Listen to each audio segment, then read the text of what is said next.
Assalamualaikum warahmatullahi wabarakatuh. Nama saya Ahlan Abdan Harap dengan NIM 6211111032. Di sini saya akan menjelaskan materi tentang Pancasila dalam kajian sejarah bangsa Indonesia.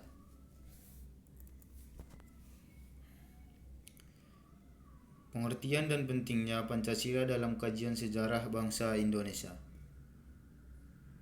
Pertama, Pancasila merupakan produk otentik pendiri negara Indonesia atau The Founding Fathers.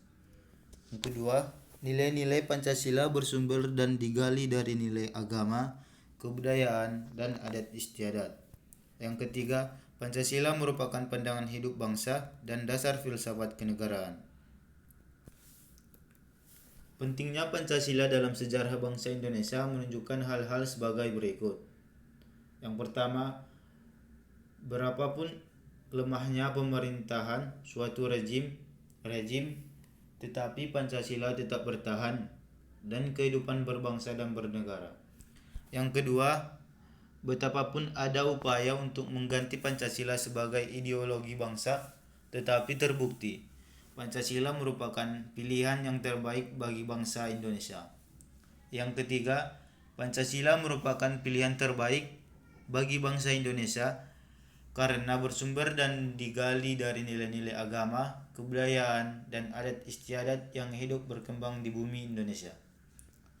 Yang keempat, kemukakan argumen Anda tentang Pancasila sebagai pilihan terbaik bangsa Indonesia.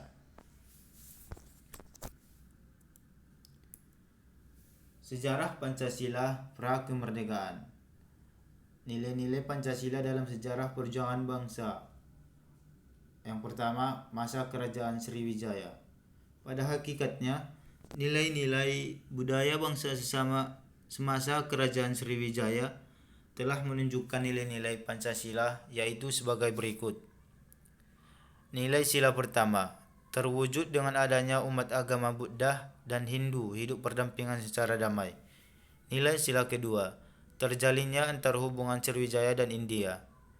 Nilai sila ketiga, sebagai negara maritim, Sriwijaya telah menerapkan konsep negara kepulauan sesuai dengan konsepsi wawasan Nusantara.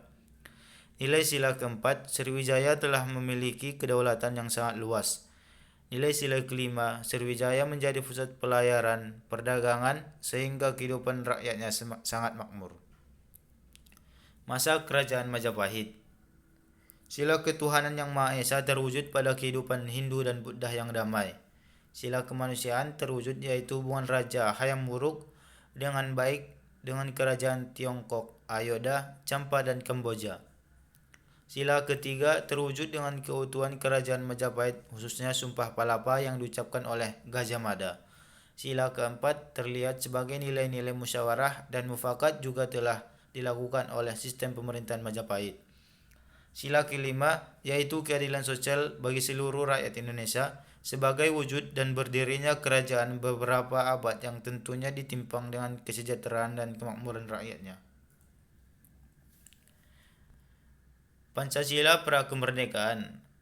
Seperti yang kita lihat, hasil sidang BPUPKI yang pertama yang dilaksanakan pada tanggal 29 Mei sampai dengan 1 Juni 1945, di mana rumusan dasar yang diajukan oleh Muhammad Yamin diajukan secara lisan pada tanggal 29 Mei 1945, di mana ada lima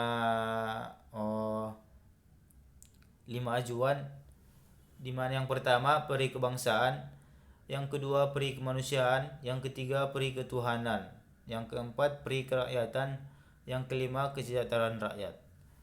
Teori negara Mr. Supomo tanggal 30 Mei 1945. Ada 3 teori. Yang pertama, teori perseorangan atau individualistik. Yang kedua, teori golongan atau kelas. Yang ketiga, teori integralistik atau persatuan negara.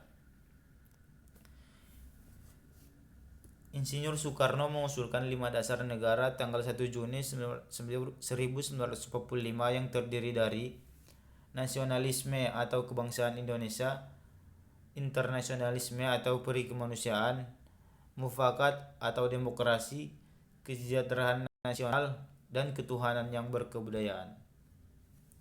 Sejarah Pancasila pasca kemerdekaan. Tanggal 6 Agustus 1945, bom atom dijatuhkan di kota Hiroshima oleh Amerika Serikat yang mulai menurunkan moral semangat tentara Jepang.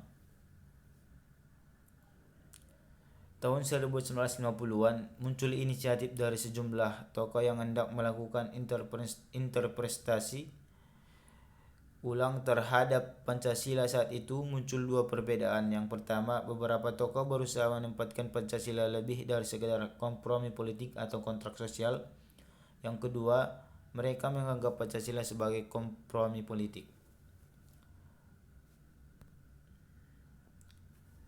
Yang pertama, Pancasila era Orde Lama pada tanggal 5 Juli 1959. Insinyur Soekarno mengumumkan dekret presiden yang berisi pembubaran konstituante. Yang kedua, Undang-Undang Dasar 1945 kembali berlaku. Yang ketiga, pembentukan MPR sementara. Yang kedua, Pancasila masa Orde Baru. Tahun 1968, Presiden mengeluarkan ketuhanan yang Maha Esa, keadilan bagi seluruh rakyat Indonesia, persatuan Indonesia, kerakyatan yang dipimpin oleh hikmat kebijaksanaan dalam permusyawaratan perwakilan, dan keadilan sosial bagi seluruh rakyat Indonesia. Mungkin itu saja yang dapat saya sampaikan tentang materi Pancasila dalam kajian sejarah bangsa Indonesia. Sekian dan terima kasih.